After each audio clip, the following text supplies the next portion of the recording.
Salutations et bienvenue à Entre trois films édition du 29 janvier 2023. Je suis Patrick Denis, je suis en compagnie de Marc-André Tardy et de Simon Fox.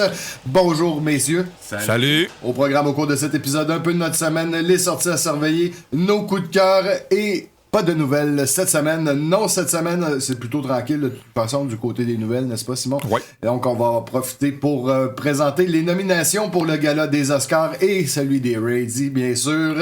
Donc, restez à l'écoute pour ça. On va commencer notre émission avec notre semaine. Et cette semaine, c'est moi qui m'y colle. Qu'est-ce que j'ai fait de bon cette semaine? Je vais vous avouer, je m'en souviens même plus. Des Renault. Oui, j'ai fait des rénaux. On a déménagé le studio. On est bien. Ça sonne pas mal mieux, je crois. On va avoir du plaisir dans ce nouveau local. J'espère que vous allez apprécier la sonorité améliorée. Cette semaine, j'ai donc regardé quelques films malgré tout. Le premier film que je vais vous parler, c'est un film qui s'appelle The Empire of Lust de 2015. C'est un film coréen et ce n'est pas un film, pas un film érotique en tant que tel, c'est un film à grand déploiement historique de la Corée du Sud, une histoire de vengeance, d'amour, de politique et de courtisane qui était vraiment, vraiment intéressant. Moi, les Coréens, depuis une couple de mois, la Corée, je suis, comment on pourrait dire ça, flabbergasté par la qualité de leur film. C'est écœurant. C'est incroyable. Moi, j'ai un excellent film, très facile à trouver. Il est sur Netflix. Donc, si vous voulez voir ce film-là, j'y ai donné un 8 sur 10. Surtout depuis 20 ans, ils se sont tellement améliorés. Quand on parle de 20 ans, que leur plus gros film était Young Gary. Puis, tu regardes Young Gary, c'est quasiment un film amateur. Comparé de ce qui se fait aujourd'hui, ils sont juste débiles. Là. Vraiment, vraiment. Puis c'est très, très intéressant encore une fois. Et également, ce que j'ai fait cette semaine, c'est que je suis en train de me taper The Outer Limits, les 7 saisons, une après l'autre. Donc, j'ai commencé par la première saison, naturellement. Je me suis tapé à peu près 7 épisodes à date. C'est encore très bon. Ça reste encore mind-puzzling, comme on appelle. Donc, tu parles de la série remake des années 90, là? Oui, de 95. Okay. Marc-André, comme un mind-puzzling, ça serait... Une série casse-tête, une série... Non, c'est plus... Tu te poses des questions, ça fait réfléchir. Ça fait réfléchir, effectivement. C'est encore très, très bon, même si on s'entend que les effets spéciaux sont pas mal datés. Surtout les premières saisons, il n'y avait pas de budget du tout dans cette série-là. Mais les histoires étaient... il y avait du potentiel. Ça serait peut-être... Je sais pas, ce serait peut-être le temps de refaire quelque chose dans ce genre-là. Jordan Peele avait essayé avec Twilight Zone il y a 2 ans. Ouais, ça a pas levé du tout. De toute façon, les séries maintenant, ce qui est un petit peu à la mode, c'est justement des séries qu'on pourrait mettre des épisodes des séries dans du Outer Limits ou dans du Twilight Zone, puis ça fera le job. C'est drôle parce que le remake des années 80 de Twilight Zone, 85, je parle pas du film, je parle de la série télévisée qui s'appelait en français La 5e et pas La 4e dimension, puis Outer Limits, leur meilleur épisode était des remakes des années 50. Ok, ouais. Les deux séries, ils ont fait pareil. La Twilight Zone des années 80 puis l'Order Limits des années 90. Ils avaient vraiment mis plusieurs remakes d'épisodes des années 50. Puis c'est encore les épisodes qui sont les meilleurs aujourd'hui quand ils les écoutent. En tout cas, moi, j'ai du plaisir. Ouais, c'est très bon. C'est très, très bon. On verra la semaine prochaine si je me tape pas d'une série plus récente. Simon, de ton côté? De mon côté, j'ai écouté beaucoup d'affaires, mais je vais vous en mentionner juste 2. Okay. J'ai le doc cette semaine, vendredi, ils ont sorti Disney, à chaque fois qu'ils finissent une série, 2-3 semaines après, ils font le making-of. Mm-hmm. Là, il y a eu le making-of de Willow. Mais le making-of est meilleur que la série. C'est un mockumentary. Ils l'ont fait. On apprend sur le tournage de la série, puis tout ça, c'est réel, mais ils l'ont fait sur un format de mockumentary. OK. Anti-Warwick Davis. Oh. En voulant dire que Warwick Davis est un sale enculé. Okay. Un trou de cul. Et ça donne un charme au documentaire. Débile parce que personne ne se prend au sérieux. Ouais. Tu sais, à un moment donné, justement, Christian Slater qui joue dans la série, il dit au début des années 90, quand j'étais à mon gros hype, Warwick Davis était mon chum de brosse. Puis à un moment donné, il m'appelle en tabarnak. Puis il me dit je te poursuis. T'es un sale enculé. Ouais. Il dit La dernière fois qu'on a pris une bière, je t'ai parlé d'une émission d'un gars qui était un peu rebelle à la radio. Puis là, ça fait 6 mois de ça, puis tu me sors Pop-Up de Volume. T'as engagé un auteur, un réalisateur. En 6 mois, tu m'as volé mon idée. Il dit, moi, il m'a jamais parlé de ça. Tu sais, c'est plein d'affaires de même. Le documentaire est fou. Puis, qu'est-ce qui est cool? On voit la réaction de Ron Howard à la série. Oh, OK. Puis je veux pas dire qu'est-ce qu'il dit ou quoi que ce soit, mais allez l'écouter, ça dure juste 34 minutes. C'est Disney+. C'est sur Disney+, puis ça vaut vraiment la peine d'être vu. C'est tellement drôle, là. Comme on voit Warwick Davis qui change le call sheet des acteurs pour pas qu'ils arrivent à l'heure pour avoir plus de scènes. Toutes des affaires qui se peuvent pas, mais que ça donne un charme fou à ce documentaire-là. Et ensuite de ça, je vais vous parler de Mariage en otage. Ah, tu l'as vu? Je l'ai subi. Donc, elle a vraiment récidivé. Ah, c'est tellement drôle. C'est un film qui se prend pas au sérieux. Ah, OK. C'est pas un bon film, on va le dire d'abord, mais c'est une bonne heure 45, un bon 2 heures, tu sais, de juste, tu mets ton cerveau à off. Ah oui, Puis OK. t'écoutes ça. Tu sais, quand t'es rendu à un moment donné, que t'as Jennifer Coolidge avec la grosse mitraillette qui joue à la John McClane. Ah, quand même.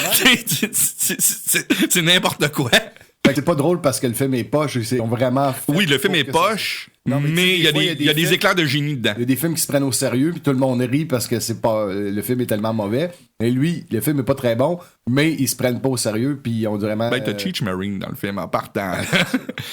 Ben, Cheech Marin, il a quand même joué dans. Moi, mais quand tu le laisses aller dans une comédie, la là. série avec Don Johnson, là, j'aime. Ouais, mais il était drôle aussi là-dedans. lui. Pas plutôt Nash, mais Nash Bridges. Nash Bridges. Just, ouais, non, on parle pas de Pluto Nash. C'est quoi cette affaire-là? On a dit qu'on en parlait plus. Ouais. Moi, Il faut- je vous ramène ça, là. Non, t'as pas le droit. Ouais, moi, je Non, t'as pas le droit. On dit Pluto naze. Ouais, Merci. plutôt naze. Non, moi j'ai trouvé ça. Moi j'adore Timothy Olyphant en partant. Jennifer Lopez est l'actrice que j'aime le moins dans le film. Mais quand même agréable à regarder. Bon, oui, ça m'a fait sourire. Il y a des bons gags. C'est pas un grand film. Je dis pas que ça va gagner un Oscar ou que ça. Peut-être même un Razzie, ça pourrait le gagner, là.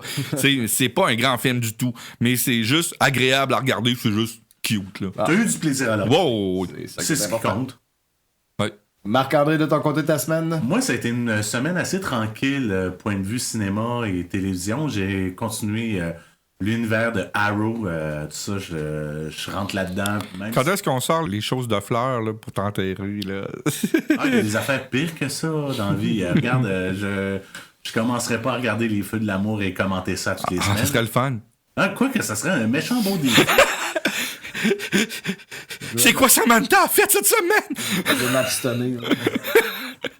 Fait que non, il y a quand même quelques éléments qui sont intéressants, des perspectives. Comme je lis aussi, j'ai lu pas mal de comics cette semaine. Ça permet de voir d'autres points de vue, même si c'est pas nécessairement ma vision des super-héros, ma vision. Puis on sait très bien comment Berlanti fait ses séries avec Geoff Jones. Ouais. Mais ça reste quand même que pour moi, ça me divertit. Puis c'est ça qui est le plus important. Ouais, ben, même quand les comic books sont pas très bons, il y a tout le temps quelque chose. Des fois, il y a des éclairs de génie dans certains mouvements de l'histoire. Puis des fois, tu peux avoir juste une page dans un numéro qui va être écœurant et super important pour le reste de l'histoire, mais que le comic en général, il est ordinaire. Puis j'en ai lu quelques-uns cette semaine, c'était carrément ça. L'histoire est ordinaire, puis là, t'as une petite information que tu fais « Oh! Beau développement de personnage dans le comic, là. » Sinon, ça a été des pratiques de musique toute la semaine. Ah. Ouais, en parlant de comic book, j'ai quelque chose à vous dire. Il va y avoir une rédemption pour un personnage qui n'était pas un personnage de comic dans les comics. Dans Superman, Nuclear Man de Superman 4 va faire sa première apparition des comics à part l'adaptation du film. C'est-tu dans un numéro de super... Je sais pas si c'est dans un action comic ou dans un Superman. Je le sais pas du tout. J'ai bien vu le dessin. J'ai vu une des cases. Ce que je vais faire, c'est que je vais vérifier dans mes DC Connect cette semaine, voir l'information, étant donné que Action Comics, c'est une série que je suis, pas les autres, parce que là, ils sont tous en train de changer les séries dans DC en ce moment. Là. Ouais, comme d'habitude. Ouais, surtout que là, ça vient avec un changement de propriétaire. Fait que ils ont décidé en 2022 de tuer les super-héros puis de repartir. Et l'âge de Zaslav va pogner sur les comics. Non, ça a été fait avant. OK. Ça a été vraiment fait avant qu'on ait les informations de Zaslav. Là. Et là, ils sont tous en train de... comme super. Chaque mois cette année, il va y avoir une spécialité d'un super-héros puis qui refont. Le seul qui refont pas, c'est Batman. Parce que Faut il pas est déjà... toucher à Batman. Non, c'est à cause qu'ils l'ont tellement fait souvent, puis quand ils le font, ils le gâchent. À chaque fois, ils downgrade Batman. Il a le temps, il remplit le Ex Machina de genre « Oh, Superman est rendu méchant. Mais dans ma batte, c'est sûr, j'ai une kryptonite. Bien sûr, je me traîne ça de... » Ouais, tu le toujours. Il y a toujours un dans mon char au cas où. Ouais, tu sais, c'est ridicule. Des fois, c'est rendu ridicule à cause de ça. Dans sa ceinture, il y a de quoi contre tous les autres super-héros. Là. En autant qu'il y a son repellent à requin. C'est ça qui est important. Et ils font encore de la joke. Hein? C'est Ouais, dans quoi que j'ai regardé cette semaine? Je pense que c'est dans un épisode de la saison 2 de Batwoman qui font une référence à ça. Là. Ben, dans les comics, ça arrive souvent aussi. Cette joke-là revient souvent dans les comics. Là, les gars, je vais vous prendre un petit peu par surprise, mais je vais vous féliciter toutes les deux. Ça fait 1 an maintenant qu'on fait l'émission Entre trois films. C'est notre 50e épisode. Joyeux anniversaire. Félicitations pour cette persévérance. Merci de m'endurer. Ben, merci à toi aussi. Merci de mes silences. Merci de t'endurer. Merci d'endurer Simon. Si j'étais pas pour endurer Simon, je serais pas parti en voyage 2 fois avec lui. Ben non, pendant Ouais. les dernières années. Puis le dernier était rock'n'roll. Ah, il était très rock'n'roll, mais il était plaisant pareil. Même si on a eu quelques troubles avec le GPS. Mais maintenant, ce qui est plaisant, c'est qu'on en rit plus que... Ben oui, mais il faut en rire aussi, là. Hop, Ah non, c'était fini. C'était fini, ok, c'est bon, je voulais pas te couper. On va maintenant y aller avec les bandes annonces. Marc-André, qu'est-ce que nous avons partagé sur la page de, bien sûr, Entre trois films sur Facebook? Il est pas préparé. Non, c'est que j'étais pas sur la bonne page. C'est ça que j'ai dit, il est pas préparé. Pas prêt, pas prêt, pas prêt, pas prêt. Je suis pas prêt. Ok, d'accord. T'es pas prêt? Non. Fait que la première bande-annonce qu'on a présentée cette semaine, c'est la nouvelle bande-annonce de Dungeons and Dragons. Oui, la deuxième. Le deuxième, ouais. Ok, je pensais que c'était la troisième, mais c'est... C'est la deuxième. Puis maudit qu'on copié sur Thor Ragnarok. Ah oui? Ben, au lieu d'avoir Immigrant Song de Led Zeppelin, c'est All Lotta Love. Ok. Mais tu sais, les scènes au ralenti avec les grosses avec les dragons, ça fait le Ragnarok, là, tu sais. Je trouvais que la bande-annonce pas très originale, mais les dialogues font vraiment comme si ça sort d'un joueur qui est en train de faire son move. Au lieu d'être de la fantasy, là, c'est ça qui est drôle. J'ai hâte de voir, là. Je suis un petit peu ambivalent à savoir si je vais aimer ça ou pas, mais on ne pourra pas le savoir tant qu'on l'aura pas vu. Exactement. Mais les bandes annonces qu'ils nous ont présentées, ça m'a comme un petit peu réconcilié avec la possibilité d'aller voir ce film-là. Parce qu'au début, j'étais comme pas sûr, mais là, ça me donne un peu plus le goût. Ben, on a tout. Excuse. C'est quand même la deuxième ou la troisième fois qu'ils essayent d'adapter Donjons et Dragons. Ça va être la 4e adaptation. La 4e, puis ça a l'air d'être un peu mieux que les autres. Ben, moi, j'ai encore le stigma de ceux-là de 2000 ou de 99 dans la tête, là. C'est un des pires films que j'ai vu au cinéma de ma vie. Ah, toi, t'as pas vu Pluto Nass au cinéma? Oui, je l'ai vu, mais Pluto Nass était très bien fait, puis les techniciens ont fait un très bel job, OK? Bon, merci. Ensuite de ça, Marc-André? On a Daisy Jones and the Six qu'on a présenté la bande-annonce. Sur un groupe de musique. Fictif. Qui est joué par le rôle principal est joué par la petite fille d'Elvis, la fille de Lisa Marie. Je trouve que ça ressemble beaucoup à Almost Famous, le film de Cameron Crowe. La bande-annonce donnait cette vibe-là. Oui. Plus que de This is Spinal Tap. Oui, plus style à Almost Famous, vraiment sérieux, là. Sinon, on a eu la dernière bande-annonce de Shazam, Fury of the God. Le silence en dit du long, hein? C'est générique comme bande-annonce. C'est très générique. Puis on dirait qu'ils ont été le fun du premier film pour faire un film de super-héros normal. Moi, mais ma première bande-annonce, elle était très drôle. Donc, la deuxième, ils ont peut-être décidé de dire, regarde, dans notre film, on n'a pas juste la comédie, on a ça aussi. Fait que, Ouais, mais j'avais... comme pour compenser la première... Puis j'ai compris de quoi sur Shazam. Okay. La bande-annonce m'a fait réfléchir. La deuxième bande-annonce. Sur Shazam, l'adaptation. Ouais. Je trouve que Billy Batson est plus adulte que Shazam. On dirait qu'il y a une inégalité entre Zachary Levi et l'acteur qui le fait jeune. Puis l'acteur qui le fait jeune joue comme un ado, tandis que Zachary Levi joue comme une parodie d'ado. OK. Puis ça commence à me troubler. J'ai réécouté le premier cette semaine, d'ailleurs, à cause de ça, Puis je le trouve beaucoup moins bon, le premier, qu'à l'époque, à cause de ça. Je trouve vraiment que il essaie trop de jouer comme un kid, il est trop idiot à comparer de l'autre qui qui fait des affaires vraiment cool au début du film. Il se fait par exprès pour se faire pogner par la police, pour fouiller dans l'ordinateur de police. Tu vois que Billy Batson est très intelligent, puis il est idiot dans Shazam.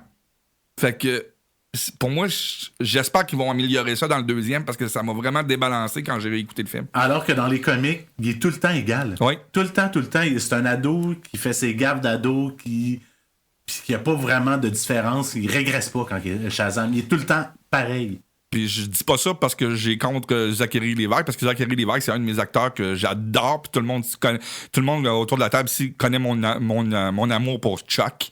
Mm-hmm. Pour moi, c'est un acteur juste débile. Là. J'espère qu'il va voir le film de Chuck. J'espère moi aussi, j'ai hâte de voir ce que ça va être. Et finalement... Un 4e bande-annonce, même si le film est sorti depuis un bout, qui est sur Netflix, on a mis la bande-annonce de RRR. Et non pas le film français avec Alain Chabat. Avec plus d'air. Non, on va en parler plus tard. C'est ça. Donc, c'était les bandes annonces qu'on a mis sur la page Facebook cette semaine. Merci Marc-André.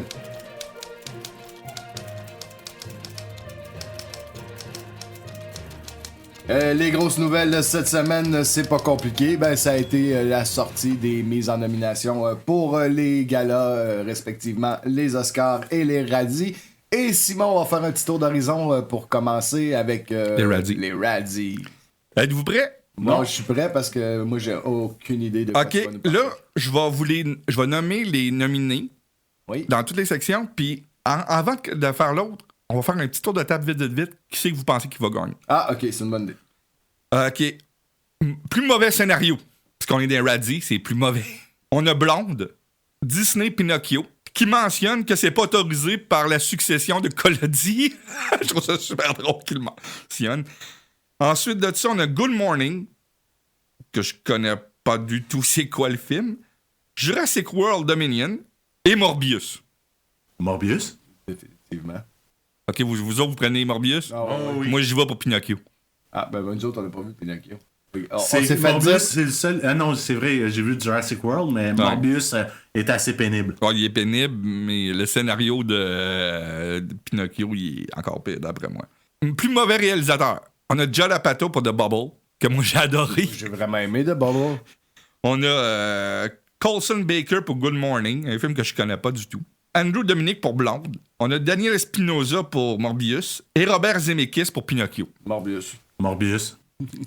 Moi, ça va être un pile ou face entre Morbius et Pinocchio encore. Mais Pinocchio, le scénario, c'est le même que dans le film de Minot. Non, il l'a changé, c'est ça la joke. Okay. Plus mauvais duo ou couple dans un film. On a Colson Baker, qui est en réalité sur le nom que le monde le connaît, c'est Machine Gun Kelly, le rappeur. Ouais.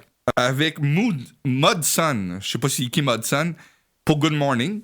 On a le couple réel et faux dans la scène de la chambre de la Maison Blanche dans Blonde. C'est vraiment ça qui est écrit. On a Tom Hanks et sa face de latex pour Elvis. Et on a Andrew Dominic et ses contradictions contre les femmes dans Blonde. D'accord. Regarde ça, pas besoin de la mentionner, c'est avec du n'importe quoi, là. Ça, c'est un pile ou face, là. Plus mauvais acteur de soutien. Pete Davidson dans un caméo pour Good Morning. Tom Hanks pour Elvis. Xavier Samuel pour Blonde. Mudson pour Good Morning. Puis Evan Williams pour Blonde. Encore là, on en parle. J'ai vu aucun de ces films-là fait que... Mais, plus mauvaise actrice de soutien. On a Adria Arjona pour Morbius. Lorraine Bracco, juste dans sa voix pour Pinocchio. On a Penelope Cruz pour The 355. On a Big Bing Fang pour The 355. Puis on a Mira Sorvino pour Lamborghini The Man Beyond the Legend. Morbius. Wow. Morbius va être le grand gagnant des radis cette année. Je sais pas, moi, là, dans cette catégorie-là, il est pas là, mais Good Morning a l'air d'être très populaire cette année. Ouais, je connais pas Good Morning. Puis Machine Gun Kelly, ça peut être très, très, très drôle à écouter. On a plus mauvais rip-off ou sequel. Blonde. Un rip-off de quoi? Ben, c'est un remake parce qu'ils ont déjà. Le roman Blonde avait déjà été adapté auparavant. Ah oui, ok, je savais pas. Dans les années 90. On a deux affaires qui sont 365 jours la suite et 365 jours aujourd'hui. Et le nouveau 365 jours. Je sais pas c'est quoi ces films-là. Es-tu sûr qu'il n'y a pas 365 jours de plus? On a Disney Pinocchio, on a Firestarter et Jurassic World Dominion. Firestarter. Firestarter, c'est clair. Je dirais Firestarter aussi. Pour l'avoir vu, là, c'est très mauvais. On a plus mauvaise actrice. Ryan Kiera Armstrong pour Firestarter. Bryce Dallas Howard pour Jurassic Park Dominion. Elle cherche encore des libellules. Et pas des dinosaures. On a Diane Keaton pour Mac et Rita. C'est-tu le remake de Back at Moi, ça? Ouais, avec Diane Keaton. On a Kaya Scodelario pour The King's Daughter. Et Alicia Silverstone pour The Requin. C'est vraiment The Requin. Ouais, Alicia Silverstone, c'est une habituée des Razzies. Plus mauvais acteur, on a Machine Gun Kelly pour Good Morning. Pete Davidson, qui fait juste sa voix dans Marmaduke. On a Tom Hanks dans le rôle de Geppetto pour Disney Pinocchio. On a Jared Leto dans le rôle de Morbius. Et on a Sylvester Stallone pour The Samaritan. Jared Leto. Ah, moi, je serais allé avec Machine Gun Kelly. J'ai pas vu le film, là, mais juste m'imaginer Machine Gun en train de jouer, là, puis je suis déjà découragé. Je suis en train de chercher des informations sur le film de Machine Gun. Je vous le dis après qu'on ait fini les radis. Le plus mauvais film de l'année, à cette heure, le dernier. Il y a Blonde, Disney Pinocchio, Good Morning, The King's Daughter, puis Morbius. On va y aller avec notre favori. Morbius. Et voilà. Ouais. Mais j'ai un petit doute que Pinocchio remporte pareil. Pinocchio, il est très, très lourd aussi. Mais Morbius risque... si j'ai un petit 2 à mettre dessus, je vais mettre ça sur Morbius pareil. Donc, les radis qui ont des catégories toujours un peu Loufoque. bizarres et qui donnent toujours du plaisir à regarder... surtout les personnes qui se sont présentées, qui ont eu l'humilité, en fait, d'aller chercher leur prix. Puis, c'est un petit plaisir coupable qu'on a à chaque année. Et c'est quand la date du gala, donc? J'en ai aucune idée. On l'a pas. Ah. Absolument, c'est la veille des Oscars ou l'avant-veille, c'est la même fin de semaine. Là. Parlant des Oscars, on va... Veux-tu que je dise les informations sur Good Morning? Good Morning, si tu veux, ouais. Ouais, c'est un film écrit et réalisé par Machine Gun Kelly. Ils disent que c'est un stoner comédie. Ah. Sorti le 20 mai 2022. Et regardez qui joue dans le film. Là. T'as Machine Gun Kelly. T'as Dove Cameron. T'as Avril Lavigne. Dennis Rodman. Dove Cameron. Ouais. Tom Arnold. T'as Megan Fox. Pete Davidson. Danny Trejo. Et Snoop Dogg qui joue le joint. Il joue le joint. Je sais vraiment pas, il explique pas sur la page que j'ai où est-ce qu'on peut le voir. Mais je vais faire des recherches pour le regarder un peu comme l'année passée, j'avais fait ça pour Diana de Musical.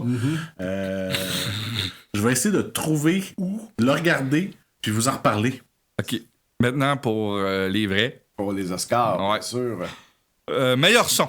On a All Quiet on the Western Front, qui est un film, si vous l'avez pas vu, allez sur Netflix l'écouter parce que ça vaut vraiment la peine. J'aimerais ça justement pour le son, voir ça sur un grand écran en cinéma parce que le son, il mérite d'être là. On a Avatar The Way of Water. On a The Batman. Il y a Elvis et Top Gun Maverick. Top Gun. Moi, j'irais plus pour The Batman et All Quiet on the Western Front. Ah ouais? Ouais. Ah. Puis tout le monde sait que j'adore Batman en passant. Oh oui. Il faut bien qu'il gagne quelque chose. Ouais. Bien qu'il y ait de quoi de positif dans le film. Meilleur trame sonore originale. On a All Quiet on the Western Front, qui est Volker Bertelmann. Il y a Babylone, qui est composé par Justin Wirtz. The Banshee of Inisherin par Carter Burwell. Everything Everywhere at All Once, qui est Sunlux. The Fableman, John Williams. Excusez à l'âge qu'il a. On peut-tu y donner un dernier hurrah, là? Ouais, est-ce que c'est mérité? C'est toujours mérité, lui. Il est pas capable de faire une mauvaise trame sonore. Avez-vous déjà vu une mauvaise trame sonore de lui? Sérieusement? C'est que John Williams est dans une classe à part. Une mauvaise journée de bureau pour lui reste en haut de la moyenne pour le 3/4 des compositeurs. Ouais, bien, t'as pas si mal dans The Fableman. C'est pas sa meilleure à vie, là. C'est pas Superman ou Star Wars ou Jaws ou Close Encounter, mais ça mérite d'être là. Meilleur make-up et coiffure. All Quiet on the Western Front. Je dirais pas les noms des nominés parce que c'est des Allemands puis je suis pas capable de les prononcer. On a The Batman. On a Black Panther Wakanda Forever. Il y a Elvis et The Whale. Ça, c'est le Québécois qui est en nomination, là. Ouais, je fais partie de l'équipe parce qu'il est même pas en nomination. Parce que pour The Whale, c'est Adrian Morot, Judy Chain, puis Anne-Marie Bradley. Les vrais noms qui sont en... Le Québécois, la seule chose qu'il a faite, c'est qu'il a fait la moulure. OK, ben c'est ça. La moulure pour le fait qu'il... Lui, il aura pas de statut s'il gagne. Ben, non, c'est sûr. moi, j'y vais pour The Batman. Moi aussi. Mais The Whale peut gagner aussi. Mais The Batman, Colin Farrell, là, il est-tu reconnaissable ou il est pas reconnaissable? Moi, je trouve que c'est ça la force d'un grand maquillage, c'est qu'on reconnaît pas l'acteur, puis il est capable de jouer et de sortir un personnage. Puis pour moi, The Batman, là-dessus, on va y aller avec meilleur costume. Il y a Babylon, Mary Zophris, qui est une personne très connue dans le milieu. J'ai vu les costumes de Babylon, c'est vraiment Hollywood des années 20. Puis ça, ce genre de costume-là, l'Académie adore ça. Il y a Black Panther Wakanda Forever. Oui, quand même. À part le costume de R&R, tout est beau. Celle-là, ils l'ont échappé. Il y a Elvis, que les costumes étaient beaux parce que tous les films de Baz Luhrmann, tout ce qui est visuel, ça pop-up tout le temps. Il y a Everything Everywhere at All Once. Et il y a Mrs. Harris Goes to Paris. Moi, j'irais entre Elvis et Babylone pour ce film-là. Vu que Black Panther l'avait gagné, ils donneront pas... Ouais, Babylone. Meilleur film animé. Guillermo del Toro, Pinocchio. Ah, c'est pas le Pinocchio avec de Zemeckis, là. Non. C'est Guillermo del Toro, Pinocchio. C'est la version Netflix. Marcel de Shell with the Shoes On, que j'ai jamais entendu parler. C'est quoi? Non, je vais essayer de trouver les informations. Marcel de Shell, Marcel le coquillage avec des chaussures. Puss in Boots. Oui. The Sea Beast, puis Turning Red. Turning Red, qui est en nomination, mais il me semble qu'il avait sorti juste ça en streaming. Oui, mais le film est exceptionnel. C'est un des meilleurs films des dernières années de Pixar. Moi, j'ai trouvé exceptionnel comme film. Fait qu'ils l'ont quand même sorti dans certaines salles pour être sûr d'être... Puss in Boots ou Turning Red. Mais il faut pas quand même dénigrer Guillermo qui peut ramasser. Disons qu'il est très aimé de l'Académie. Hein? Ouais, toujours. Meilleur effet visuel, on a All Quiet on the Western Front, on a Avatar The Way of Water, The Batman, Black Panther Wakanda Forever, Top Gun Maverick. Excusez, mais le score est déjà donné. Avatar va ramasser la palme. Meilleur décor, on a All Quiet on the Western Front, Avatar The Way of Water. Il y a des décors là-dedans. Il n'y a pas d'effets spéciaux non plus, c'est juste de l'animation. Mais il va gagner effets spéciaux pareil. Babylone, Elvis ou The Fablemans. Meilleure chanson originale. On a Applaudir, du film Tell It Like a Woman. Applause, t'as-tu le nom de Du chanteur. Non, il n'y a pas de chanteur, il y a juste les compositeurs. Les chanteurs sont pas en nomination, c'est juste les compositeurs. Parce que j'ai lu un article justement sur cette chanson-là, comme quoi que la personne qui est en nomination pour la chanson, par 2 fois elle a été nominée, par 2 fois elle s'était fait battre par James Bond. Elle était comme contente que James Bond soit pas là cette année. Ouais, mais il y a Lady Gaga. Hold My Hand pour Top Gun, justement, de Lady Gaga. Et, il est pas crédité, je suis content. Zimmer est pas crédité. Que je suis fier. Lift Me Up de Black Panther Forever, la chanson de Rihanna. Tu sais, la fille, là, elle est contente, ben, le Rihanna puis Lady Gaga, là, tu sais. Natou de RRR, qui a gagné d'ailleurs la meilleure chanson au Golden Globe. Et Natou, là, je vais vous en parler tantôt, là, mais c'est... Moi, je dis que c'est Natou qui gagne, sérieusement. On a This Is a Life from Everything Everywhere at All Once. Moi, je vais soit pour Top Gun, soit pour Natou. Meilleur film international, parce que les films en langue étrangère, ça n'existe plus. On a All Quiet on the Western Front, qui vient de l'Allemagne. On a Argentina 1985, qui vient de l'Argentine, bien entendu. On a Close, qui vient de la Belgique. On a E.O. de la Pologne. Et The Quiet Girl de l'Irlande. Meilleur montage. Best Film Editing. The Banshee of Inisherin. Elvis. Everything Everywhere at All Once. Tar. Top Gun Maverick. Je dirais le Everything. Le montage de ce film-là. Moi, j'y vais entre... Ouais, je suis d'accord avec toi, mais je serais pas surpris qu'Elvis le ramasse aussi. Meilleur documentaire. On va les dire, mais il y en a pas un que j'ai vu, je pense. C'est la personne y en a peut-être vu, c'est peut-être toi, Marc-André. Non, contrairement à l'année passée que j'avais vu des extraits du film qui avait gagné, fait par le musicien du groupe The Roots. Cette année, non, j'ai vu aucun film qui était en nomination. On va les nommer pareil parce que c'est quand même gros, les documentaires. The Elephant Whisperer, Who Loot, How Do You Measure Here, The Martha Mitchell Effect et Stranger at the Gate. Ça, c'était les documentaires courts-métrages. Je suis désolé. Pour les documentaires longs, on a All the Breath de Shonak Sen. OK, t'en voudras pas. Non, All the Beauty and the Bloodshed de Laura Poitras. Fire of Love de Sarah Doza. A House Made in Splinters de Simon Lereg et Navalmy de Daniel Roher. La prochaine catégorie, c'est une de mes catégories préférées. Ouais. Meilleure cinématographie, meilleure direction photo. On a All Quiet on the Western Front, Bardo, Elvis, Empire of Light et Tar. J'aimerais beaucoup que Elvis gagne pour ça, même si j'ai pas aimé le film du tout. Oui, ben la photographie était super bonne. Faut dire que c'est Baz Luhrmann. Ouais, Baz Luhrmann, c'est tout ce qui est visuel est écœurant. Meilleur scénario original.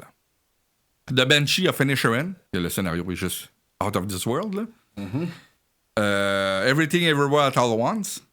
The Fableman, qui marque la première nomination pour Steven Spielberg comme écrivain aux Oscars. Ça, c'est pas négligé pour eux autres. Non, là, pour eux autres, c'est sûr qu'ils vont y penser. Tar. The Triangle of Sadness. Moi, je dis qu'il faut pas négliger Fableman, mais ça va se jouer entre Everything Everywhere at All Once et The Banshee of Inisherin. C'est une course à deux. C'est deux chevaux fous qui sont en avant de toutes les autres. D'un autre côté, si les votes se divisent, ça peut être The Fableman qui sort. Oh, surprise, là.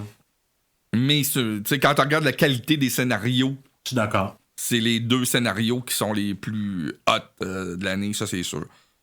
Meilleur scénario adapté. All Quiet on the Western Front, Glass Onion, A Knives Out Mystery, Living, et Top Gun Maverick, et Woman Talking. Excusez là, Top Gun Maverick, comme j'ai déjà dit, le scénario, le film est exceptionnel, mais le scénario est sur un fil de pêche, là. Ben là, c'est comme la copie de l'autre. Surtout que le dernier acte, c'est Star Wars. All Quiet on the Western Front, probablement.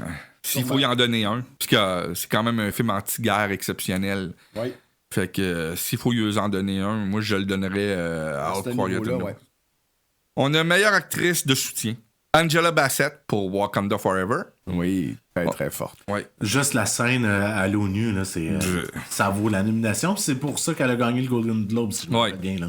Hong Cho pour The Whale. Carrie Condon pour The Banshee of Inisherin.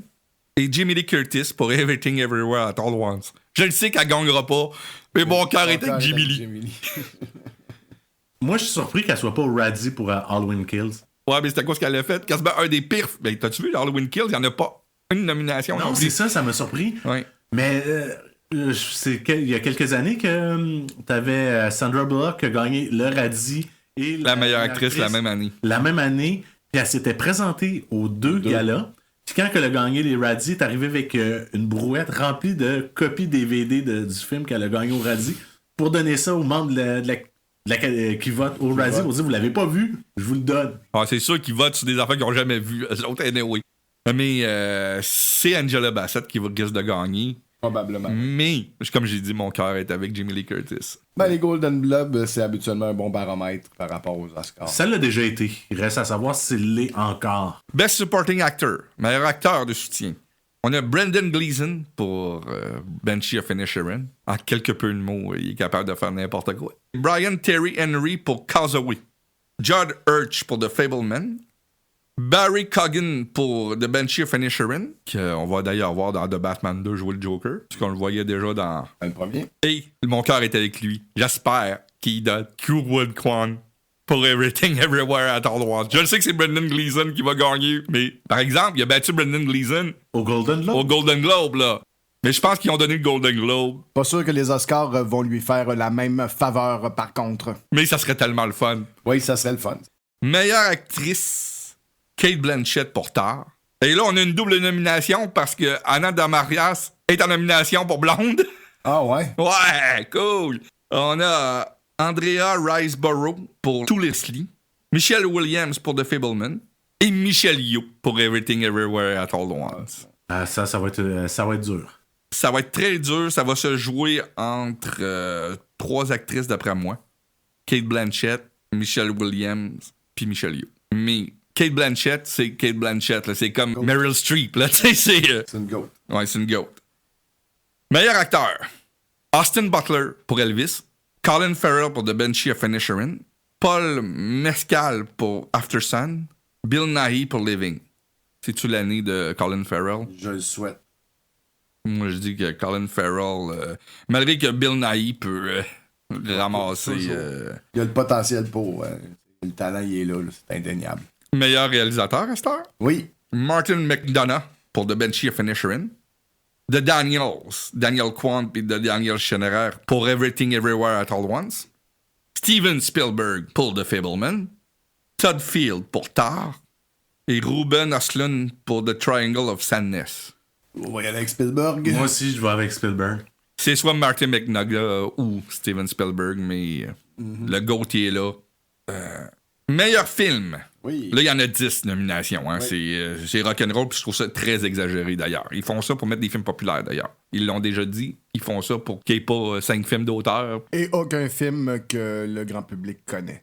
Oui, je comprends. On a All Quiet on the Western Front, Avatar The Way of Water, The Banshee of Inisherin, Elvis, Everything Everywhere at All Once, The Fablemans, Tar, Top Gun Maverick, The Triangle of Sadness et Woman Talking. Excusez, mais je vais faire quelque chose qu'on fait pas généralement. Okay. Ben, ça arrive souvent, mais que moi, je suis pas d'accord. C'est que là, je vais le donner différemment du réalisateur. Je vais le donner à Banshee of Inisherin. C'est des choses ça arrive pas très souvent, mais. Ça arrive de plus en plus. Ouais. Mais moi, je trouve que quand tu gagnes meilleur réalisateur, tu devrais gagner meilleur film automatique. Là. Oh oui. Mais cette fois-ci, je trouve que la réalisation de Spielberg est meilleure, mais le film est meilleur pour... Puis il est où le score pour le meilleur acteur de soutien pour David Lynch dans le rôle de John Ford? C'est David Lynch. Hein? Non, mais moi, j'y aurais mis un Oscar de soutien pour son rôle de John Ford dans Fablemans. Moi aussi. Non, c'est une joke en passant. Là. Hey, j'ai trouvé l'information pour Marcel and the Shield of Witches. Ouais. C'est un film en stop motion. Cool. Image par image. Réalisé par Dan Fletcher Camp. C'est le 4e ou le 5e film d'une série qui avait commencé à créer avec Jenny Slate. OK. Et je regarde qui joue là-dedans. C'est un film qui est sorti dans les concours des festivals en 2021, mais la sortie en salle a été le 24 juin 2022 aux États-Unis. Et t'as Jenny Slate qui joue là-dedans, Dane Fletcher Camp aussi, et le reste, c'est tous des noms que je ne connais pas. Et t'as autant des comédiens, parce que, et comme c'est image par image, t'as une partie aussi en prise de vue réelle. C'est comme s'il y avait des vrais comédiens qui parlaient avec du monde en image par image. Est-ce que j'ai pu comprendre? C'est cool. Très cool. C'est ça qui arrive quand il y a des films qui ont passé sous le radar, qu'on voit que... Ben, il y en a tellement de films qui sortent par année qu'on peut pas... Même si j'en vois près de 200 à 400 par année, je peux pas tout voir, là. Non, puis si on se concentre surtout sur ce qui est nord-américain, puis qu'on commence à regarder un peu ce que la Corée, le Japon, puis on parle même pas de l'Inde. Ah, moi, l'Inde était très forte cette semaine.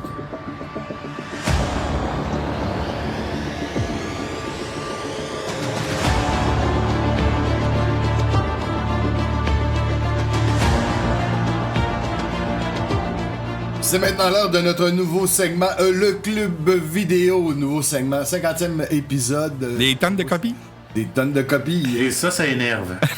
Fait que, comme c'est le 50e anniversaire, 50e anniversaire. C'est 50e. Premier anniversaire, 50e épisode, donc un nouveau segment. Ça donne vraiment bien. Et cette semaine, on parle du superbe film de 1984. Oui. The Last Starfighter, qu'on a probablement, toi et moi, loué dans un club vidéo un jour ou l'autre, ou emprunté. Marc-André, peut-être probablement pas, étant donné que je crois Il l'a en original, je pense. Je l'ai en original. Comme c'est un film que j'avais souvent entendu parler, que j'avais pas, qu'il n'y avait pas dans les clubs vidéo à côté de chez nous, qui passait pas à la télévision, quand il y a eu l'édition du 25e anniversaire en 2009, je suis allé chercher la copie. J'avais regardé à l'époque. Et là, comme là, cette semaine, ça a été mon deuxième visionnement du film. D'accord. À vie. Cool. Je vais vous laisser aller en premier. En fait, moi, j'aurais aimé ça qu'on ait une nomenclature de qui joue là-dedans. C'est ça. Lance Guest, Catherine Mary Stewart, Robert Preston, Dan O'Leary. C'est les acteurs principaux du film. Mm-hmm. C'est réalisé par Nick Castle, qui avait coécrit avec John Carpenter, Escape from New York. C'est lui qui avait joué Michael Myers dans le Halloween original. C'est un collaborateur à John Carpenter. Je vais vous laisser parler du film maintenant. C'est l'histoire d'un jeune adolescent, un jeune adulte. Moi, un jeune adulte. Il est supposé être ado dans l'histoire. Ouais, c'est ça, mais l'acteur est un petit peu vieux, mais ça, c'est. Il fait des années 80. Les années 80, ça arrivait assez souvent. C'est un petit village, un trailer park, hein. C'est pas où on dirait que tout le monde se connaît. Là, ça fait communauté à la Steven Spielberg des années 80, comme dans E.T. ou Poltergeist, même si c'est pas des trailer parks, ça fait vraiment ce style de communauté-là. Avec un espèce de magasin général en plein centre qui sert de restaurant aussi. En tout cas, ça a l'air de pas mal faire tous les commerces en un seul, là, où il y a un jeu vidéo. Et le jeune joue à ce jeu vidéo-là qui s'appelle Starfighter. Et gagne, dans le fond, devient le méga champion, le meilleur pointage de toute l'histoire de cette machine-là. Et du coup, il y a du monde qui débarque pour le rencontrer.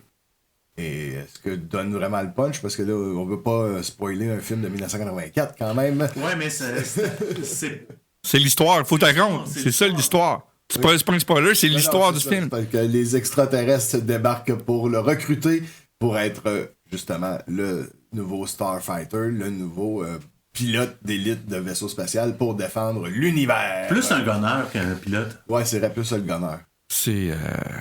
Regarde, moi, c'était un de mes films préférés quand j'étais petit cul. Ouais, c'était ton rêve?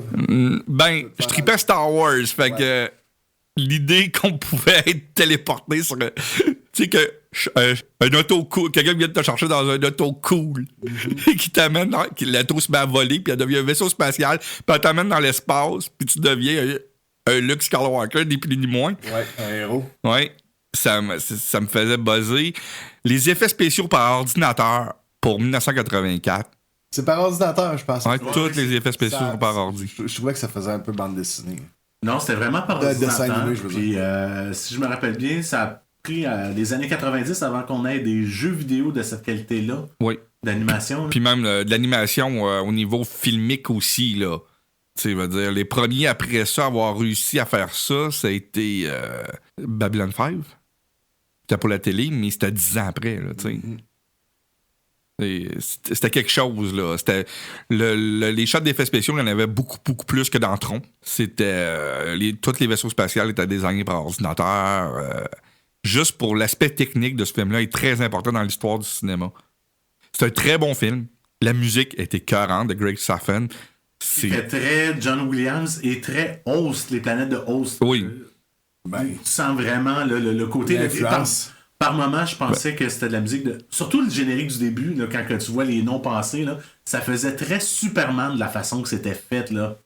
C'était l'influence des films de science-fiction de cette époque-là. Moi, c'est un film que je recommande à tout le monde. Si vous avez des jeunes enfants, c'est le fun à regarder. Bien que des jeunes enfants n'auront aucune idée c'est quoi une machine arcade. Oui, mais ça va les apprendre un peu. Pourquoi il ne sert pas de son téléphone? Mais imaginez aujourd'hui un remake, justement, avec un jeu MMO. Ouais. Au lieu de le faire dans un jeu d'arcade, que ce soit un MMO ou bien un petit jeu sur le téléphone ou quelque chose du genre.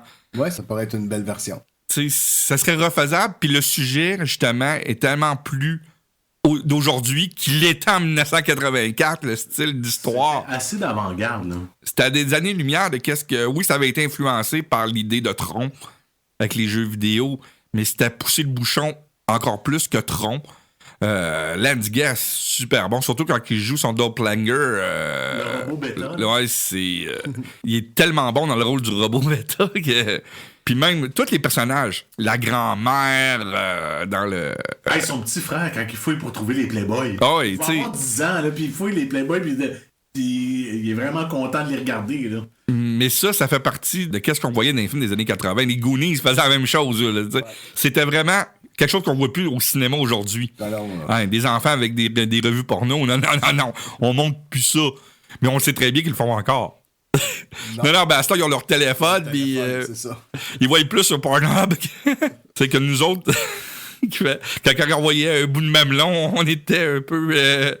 Donc, une note sur 10 peut-être, question d'encourager les gens à regarder ce film-là. Un 7.5. 7.5. Moi aussi, je donne un 7.5. Ah ben les gars, tabarouette, vous êtes pas mal pareil. Ouais. Je vais donner un 8, moi. Ouais, c'est pas mal dans la même tranche. Juste pour pas être comme vous autres. Puis moi, je le regarde avec des yeux de quelqu'un de 43 ans qui le voit pour la deuxième fois, qui a pas le côté ticu qui a vécu ça, mais qui est capable de se transposer dans les années 80 pour dire qu'en 84, si j'avais 10-12 ans, j'aurais fait « wow », mais là, qu'à 43 ans, je fais... Ah, ben il faut que tu la regardes de même aussi. Oui, faut pas c'est pour ça, moi, je l'ai regardé comme des yeux d'un enfant, une bonne partie. Belle Puis tranche je d'âge. voulais pas voir tous les défauts du film, parce que oui, il y en a, mais c'est pas ça qui est important. L'important, c'est le plaisir de le regarder, et j'ai eu du plaisir à le regarder du début à la fin. J'ai pas voulu l'analyser, j'ai voulu le voir comme un enfant, et c'est ça qu'il faut faire, et c'est le plaisir à avoir pour ce film-là. Trouvez-vous que, en fait, scénario, un coup qu'ils sont dans l'espace, il y a un film de 1999 qui a été fortement inspiré de un certain Galaxy Quest. Tu trouves? Oui. Au niveau, justement, qu'est-ce qui se passe, pourquoi ils attaquent les méchants. Ah, ça se peut, oui. Faudrait que je revoie Galaxy Quest, j'ai juste vu une fois. Ça m'a fait... Quand je l'ai réécouté cette semaine, ça m'a fait penser beaucoup à Galaxy Quest. Puis si vous voulez, vous le procurez. Oui. La version DVD est vraiment pas chère. La version 25e anniversaire que Marc-André parlait tout à l'heure. Il y a une version Blu-ray qui existe aussi, faite par Universal. Mais mettez un 5 à 10 $ de plus que la version Blu-ray de Universal et achetez-vous la Arrow Video. Ça vaut la peine. Juste la qualité d'image, le transfert, les special features. Déjà que la qualité du 25e anniversaire, j'étais là, dans le film. À part l'habillement puis les effets spéciaux, j'ai fait « As-tu été tourné l'année dernière? C'était à ce point-là le transfert qu'il y a dans la copie du 25e anniversaire. Là. Ouais, moi, je me suis procuré il y a une couple d'années la Arrow Video. Oui. Puis, Arrow Video, toutes leurs éditions sont parfaites. Là. Puis, c'est un des Arrow Video qui est pas cher. Je pense qu'il est à 22 $. C'est un des rares qui est vraiment pas cher. Pour les fans de science-fiction qui veulent avoir ajouté ça à leur collection. Puis, de toute manière, je pense que... Est-ce que j'avais pas fini? De toute manière, je pense que sur la version DVD du 25e anniversaire, il est même pas en français. Non, il y a les sous-titres français Ouais, c'est ça. et espagnols, mais on s'en fout. Ce genre de film-là, t'es mieux de le regarder, même si tu comprends pas l'anglais, t'es mieux de le regarder en anglais pour avoir tout le jeu des acteurs, puis de mettre les sous-titres. Ouais, parce que c'est ça, vu que la version est pas en anglais, sur la version de Universal, c'est pas grave d'acheter la Arrow Video juste en anglais, là.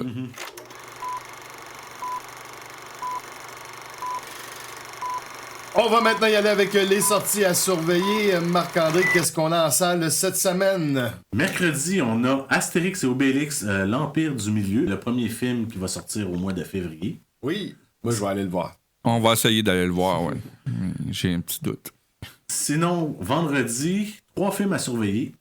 80 pour Brady, avec Jane Fonda, Rita Moreno, qui a l'air assez intéressant, inspiré d'un fait vécu. 4 femmes d'un certain âge font la route pour aller voir jouer Tom Brady au Super Bowl en 2017. C'est une histoire vraie. Mis en raunchy comédie. Un suspense avec Anna Kendrick, qui est Alice Darling. Et le dernier film de M. Night Shyamalan, La cabine isolée avec Dave Bautista.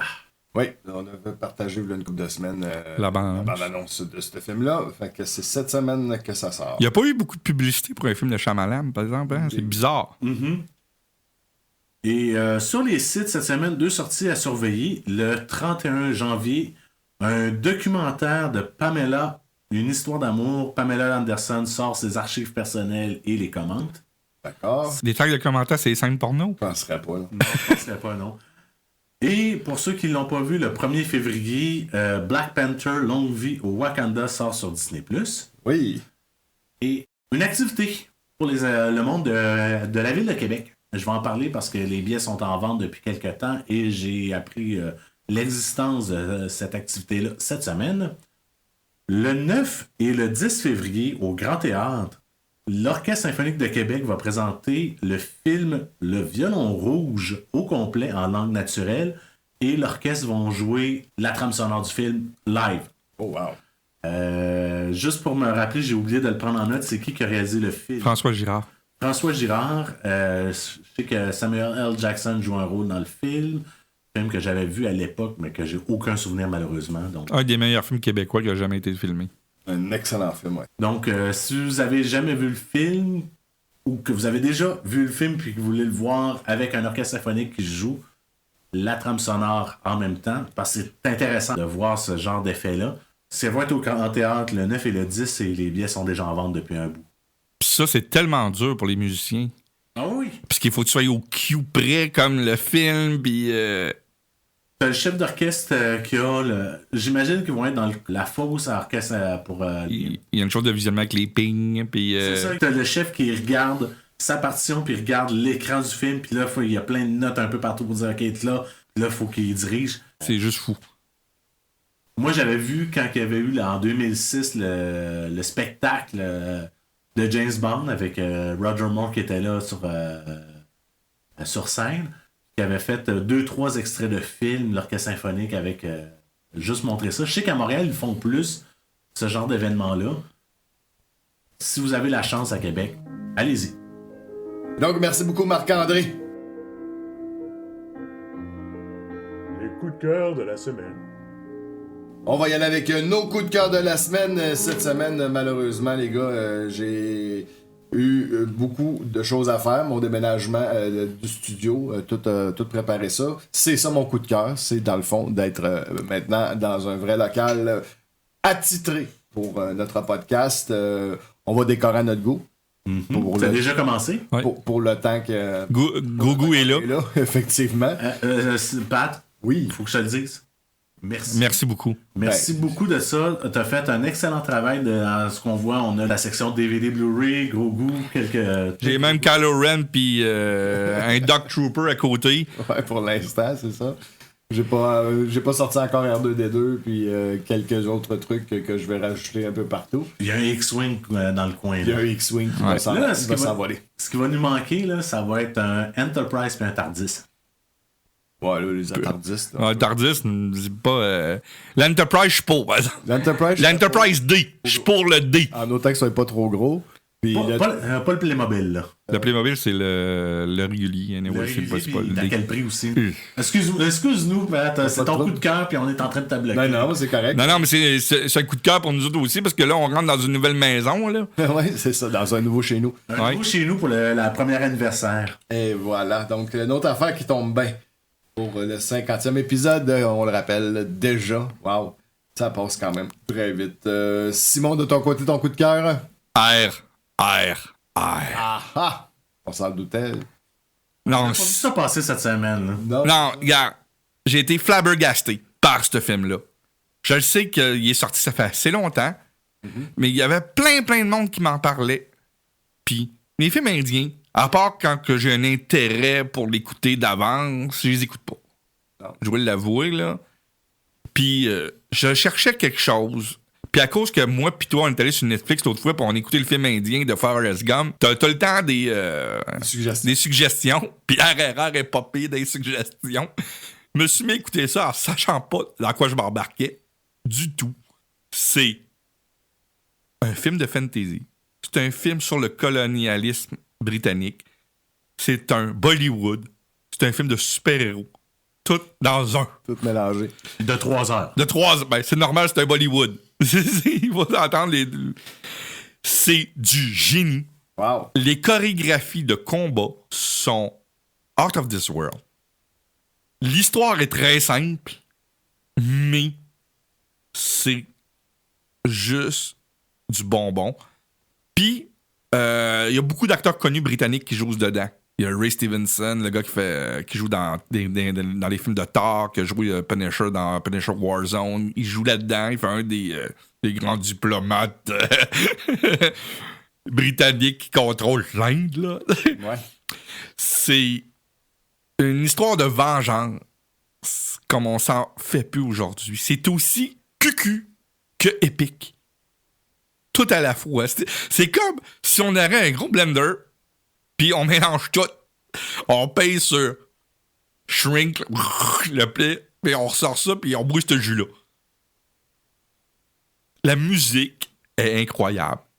L'acting est magnifique pour un film de Bollywood. Ouais, Bollywood. Tu sais, on voit que les acteurs s'amusent. C'est Puis- le fun, ça. T'sais- Quand on sent qu'il y a eu du plaisir sur le plateau. là. Les chansons sont bonnes. Natou Natou, c'est...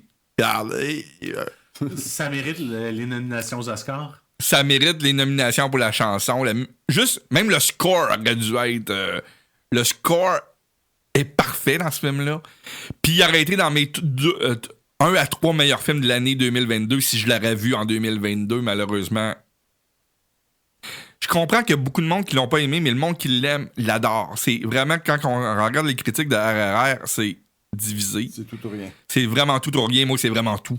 D'accord. Ça m'a parlé. La photographie pour un film vidéo, parce que ça paraît que c'est tourné en vidéo, est juste trop belle pour le style. Bon. C'est il y a un training montage à la Rocky là-dedans qui est du génie. J'avais le sourire. Tu sais, t'écoutes un film, c'est pas ta culture. On connaît, nous autres, au Canada, on connaît un peu le colonialisme, un petit peu. Assez, ben, oui. c'est pas le même genre de colonialisme que les Britanniques ont fait là-bas, qu'ils ont fait ici, là, mais c'est quand même. Tu sais, on est quand même des atomes crochus avec les Indiens à ce niveau-là. Mais quand tu vois ça, tu fais OK. Mais ils réussissent. Tu sais, t'as les méchants britanniques puis t'as les bons britanniques dans le film. Tu sais, ils sont capables de mettre les deux côtés de la médaille Ouais. parfaitement. Les numéros de danse. Je sais pas comment que les gars font pour faire des moves de même. Sérieusement, c'est des danseurs. Regarde, un acteur indien peut faire n'importe quoi, OK? Ils chantent, ils dansent, les chorégraphies d'action, il y a du super-héros, tu sais. Il y a de la fantasy. Comme les Gene Kelly de ce monde. La scène de combat qu'il y a tout de suite après le pré-générique du film, la première scène de combat du film, j'ai jamais vu ça. Ah non? C'est fou. Je vous le conseille. Pour moi, c'est un 9 sur 10. Oh, wow! C'est incroyable. Je sais que c'est 3 heures et que c'est long à écouter, Oui. mais ça vaut la peine. 2 petites questions. Oui. On le regarde dans quelle langue? Vous pouvez la regarder en indien sous-titré, mais ça devient pénible. Ouais, ça devient lourd. Malgré qu'il y a des scènes en anglais dans le film, parce qu'il y a beaucoup d'acteurs britanniques, il y a des scènes, il est en langue naturelle, même en... Moi, je l'écoutais en anglais, parce que quand tu écoutes en anglais, les bouts britanniques sont restés britanniques. Fait que c'était plus simple pour moi, puis ça me tentait pas de lire pendant 3 heures. C'était un des gros facteurs. Ça me tentait pas de lire pendant 3 heures. Parce Non, que c'est sûr. ça devient tannant Non. pour les yeux. Puis tu me rends... Surtout avec un gros film d'action, tu manques beaucoup d'action quand il faut que tu lises des Je fois. n'avais pas pris en considération la longueur du film. Lire pendant 3 heures pendant que tu regardes un film, ça, c'est sûr que c'est moins le fun. Puis la traduction est un peu comme quand on avait vu Forrest Gump. Ouais. Tu sais, je veux dire, ils mettent des accents à la du Simpson, là, tu sais, ça a l'air un peu far-fetch, là, ça fait un peu raciste, un peu, là. Mais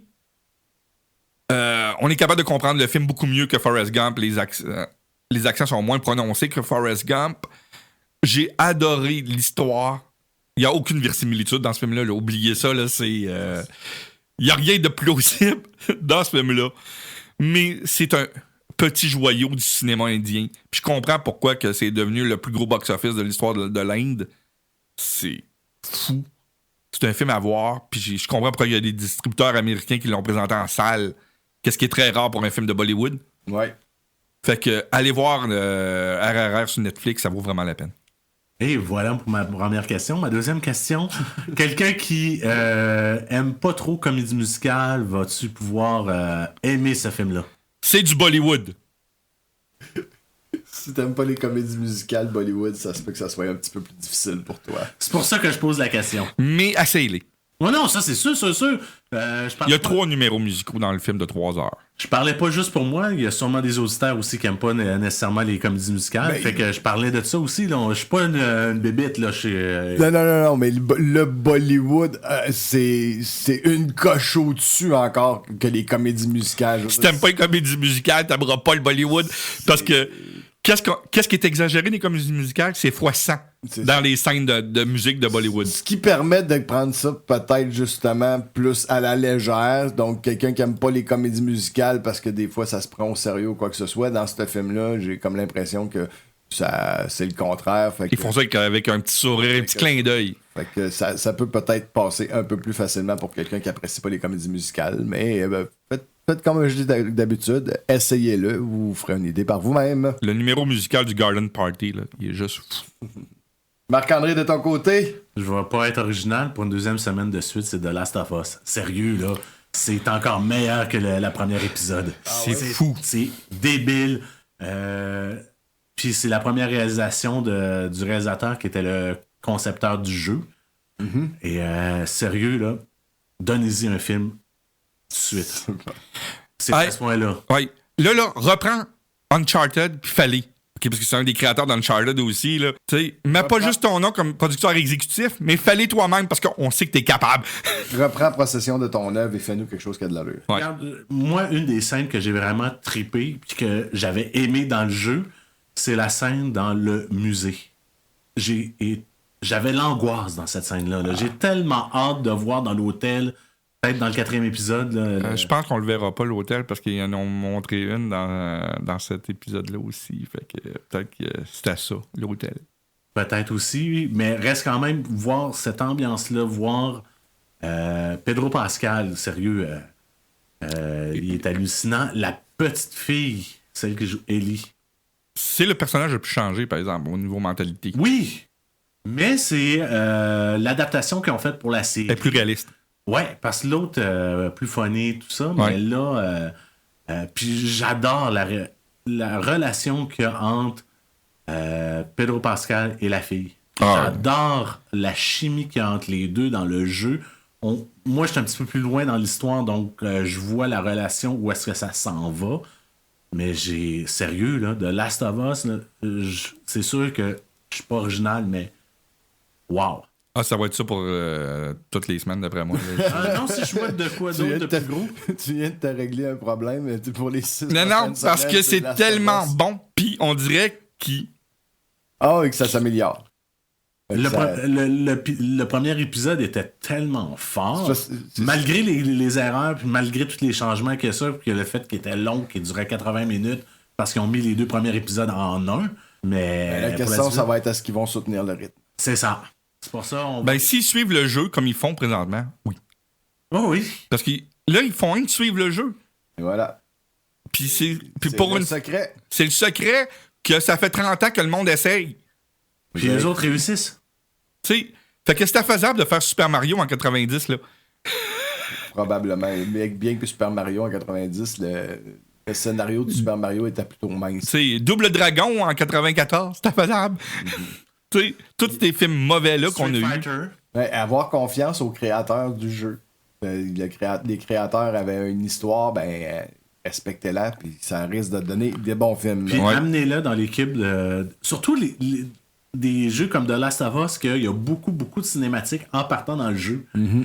C'est tellement facile à reprendre puis de mettre un peu plus de gros autour de la chair. Là. La séquence en Indonésie au début. Ça fait 2 épisodes de suite qui mettent des éléments qui n'ont pas dans le jeu, qui rajoutent à l'histoire. En Indonésie, ils vont chercher l'armée va chercher le gouvernement, qui est de la même chose là-bas. Vont chercher la spécialiste en champignons pour voir qu'est-ce qui se passe. La seule réponse qu'elle a pour dire qu'est-ce qu'on a à faire quand ça s'attaque aux humains, c'est bombarder tout. Ramenez-moi voir ma famille. Je vais les voir une dernière fois avant de les voir, avant que ça explose. Là. Puis qu'est-ce que je te disais quand on écoutait l'épisode? C'est la première fois que je vois vraiment une affaire de zombies, qu'on sent que c'est global. Mm-hmm. Que c'est mondial. Ouais, que ça se passe pas juste à une place. Non, que c'est pas juste dans une ferme en Arkansas, là. Donc, en espérant que vous avez apprécié, que vous serez de retour pour le prochain épisode, vous pouvez nous suivre sur baladoquebec.ca, Spotify, TuneIn, iTunes, Google Balado, et Facebook, sur YouTube, naturellement. Et n'oubliez pas de laisser un j'aime sur nos publications, de vous abonner à nos sites, et on vous en remercie d'avance. C'était donc Entre 3 films. Je suis toujours Patrick Denis en compagnie de Simon Fox et de Marc-André Tardy, et on vous dit bon cinéma.